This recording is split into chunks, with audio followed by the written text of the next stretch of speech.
ഇന്നു മുതൽ അസംബ്ലിയുടെ ഉള്ളിലും പുറത്തും ഒരു പുതിയ രാഷ്ട്രീയം സൃഷ്ടിക്കാനും ഒരു വികസനത്തിന്റെ ഒരു കാഴ്ചപ്പാട് മുമ്പോട്ട് വെക്കാനാണ് ഈ 3 MLA-മാർ ഇനി മുതൽ പ്രവർത്തിക്കാൻ പോകുന്നത്. ഞങ്ങൾക്കൊരു കൃത്യമായ കാഴ്ചപ്പാടുണ്ട്. നരേന്ദ്രമോദിജി പഠിപ്പിച്ചു തന്ന ഒരു വികസന രാഷ്ട്രീയം, അത് ഇന്നുവരെ കേരള നിയമസഭയിൽ നമ്മൾ കണ്ടിട്ടില്ല, കേട്ടിട്ടില്ല. കഴിഞ്ഞ 10 കൊല്ലം ഇവിടെ ഒരു പ്രതിപക്ഷ പാർട്ടി ഉണ്ടായിട്ടില്ല. അതെല്ലാം മാറ്റാനാണ് ഈ 3 MLA-മാർ നിയമസഭയിൽ ഇന്ന് സത്യപ്രതിജ്ഞ എടുത്തിട്ട് ഇന്നു മുതൽ ഞങ്ങളുടെ വർക്ക് തുടങ്ങാൻ പോകുന്നത്.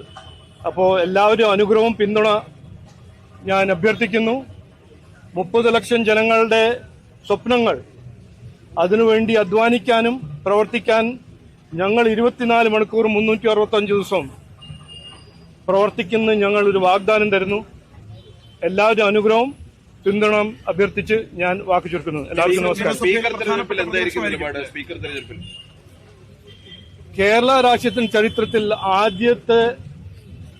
ആദ്യമായി BJP-ന്റെ ഒരു സ്പീക്കർ സ്ഥാനാർത്ഥി ഉണ്ടാവും.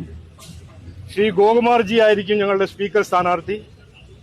ഞാനും മുരളിയേട്ടനും അദ്ദേഹത്തിന് പ്രപ്പോസ് ചെയ്ത് അദ്ദേഹം BJP NDA സ്പീക്കർ സ്ഥാനാർത്ഥിയാവും.